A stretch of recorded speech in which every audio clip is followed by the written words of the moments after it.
Last Sunday's episode of Last Week Tonight with John Oliver delivered a powerful breakdown of what could be one of the most consequential pieces of legislation in recent American history. The episode began with Oliver's customary news roundup, touching on Trump's false claims about obliterating Iran's nuclear program, the Supreme Court's controversial decisions, and a brief mention of Zohran Mamdani winning the Democratic primary for New York City mayor. But the meat of the episode focused on what Trump has repeatedly called the One Big Beautiful Bill, legislation that's currently moving through Congress and could drastically reshape American social safety nets. Oliver wasted no time pointing out the absurdity of the nickname, joking that the One Big Beautiful Bill sounds either like a lumberjack with an OnlyFans page or a Pornhub tab for people who come to toucans. Despite the ridiculous moniker, Oliver emphasized the serious consequences of this legislation, which recently passed the House of Representatives by just one vote. In fact, one Republican representative, Andrew Garbarino, actually slept through the vote, which Oliver couldn't resist mocking with a quip about Garbarino's official portrait looking less sleepy and more high on expired cough medicine. The urgency behind the bill was highlighted by Trump's message to Senate Republicans. Lock yourself in a room if you must, don't go home, pass it immediately. No one goes on vacation until it's done. This rush to pass the legislation has led to some lawmakers admitting they haven't even read the entire bill. Oliver showed a clip of Marjorie Taylor Greene expressing surprise upon learning that the bill included a provision prohibiting states from restricting AI for the next 10 years. That's not great, Oliver exclaimed, though he did acknowledge that many people approve things without reading them properly, comparing it to Apple's terms and conditions which, he joked, technically give them rights to your firstborn child. According to polls cited by Oliver, about 2/3 of Americans have heard little or nothing about this bill. However, those who have heard a great deal or good amount about it oppose it by roughly a 2-to-1 margin. The host then broke down the bill's contents, describing it as a massive redistribution of wealth upward, accompanied by gigantic cuts to critical programs for the most vulnerable. The main part of the bill extends the tax cuts Republicans passed in 2017 and adds some new ones. While the White House has claimed this will deliver a blue-collar boom, which Oliver compared to a new special at IHOP, tied to the Smurfs movie, that'll make you immediately shit yourself, the benefits are actually massively concentrated among the wealthiest Americans. Oliver noted that 60% of the tax cuts would go to the top 20% of households, and independent analyses agree the bill would add trillions to the national debt. The real concern, Oliver explained, is how these tax cuts would be paid for through slashing programs that benefit the poor.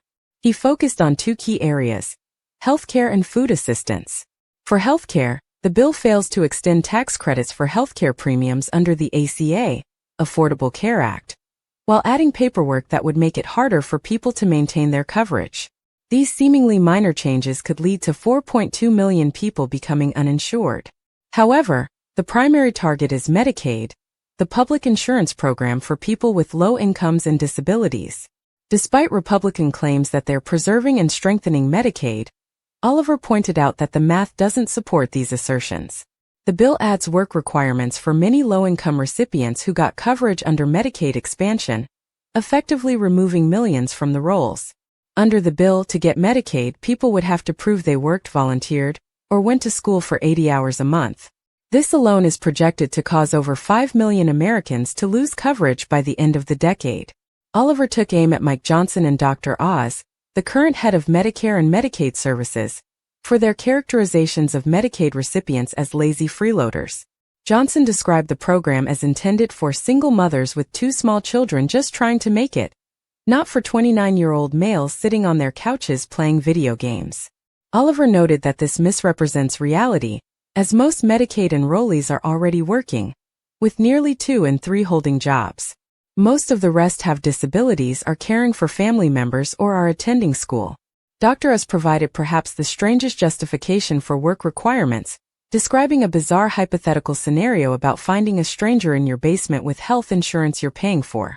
Oliver systematically took apart this absurd comparison, eventually highlighting Dr. Oz's more revealing comment that work requirements help people prove that you matter, a suggestion Oliver found deeply troubling. The bill's Medicaid cuts could also force states to reduce services like home and community-based supports, which many people with disabilities rely on to literally stay alive.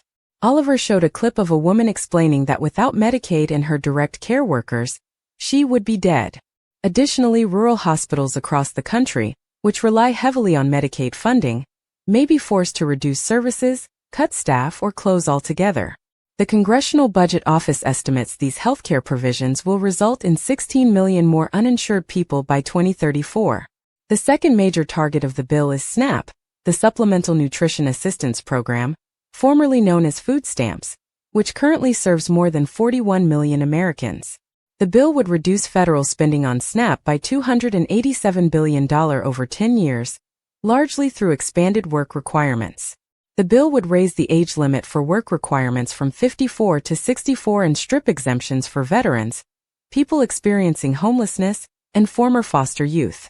One estimate found that nearly 11 million people could see at least some cut in benefits. Additionally, the bill would require states to pay a portion of SNAP benefits and cover more administrative costs, shifting about $121 billion in costs to state governments over a decade. This could force states to shrink eligibility, or even leave the program entirely.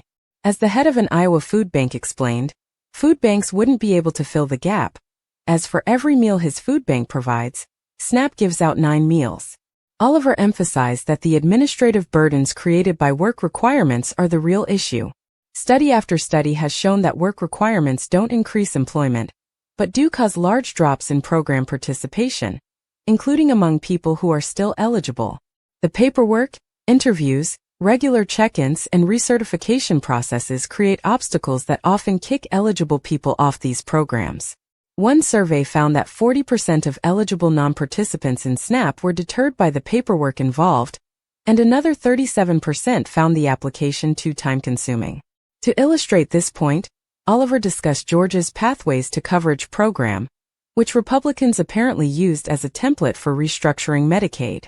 Despite promotional testimonials from beneficiaries like an auto repair shop owner, the program quickly ran into problems with its work requirement administration.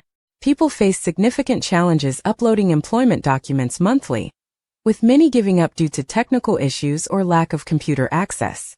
Even the repair shop owner, who was the face of Pathways to Coverage, had his benefits canceled twice due to bureaucratic red tape. Oliver pointed out the hypocrisy of Republicans who rail against regulatory paperwork burdens on businesses, but seem perfectly willing to impose even more onerous requirements on vulnerable individuals seeking healthcare and food assistance. He argued that the real purpose of these administrative hurdles isn't to ensure only eligible people receive benefits, but to kick people off programs regardless of eligibility, saving money at the expense of those who need help most. The episode ended with a lighter segment about minor league baseball.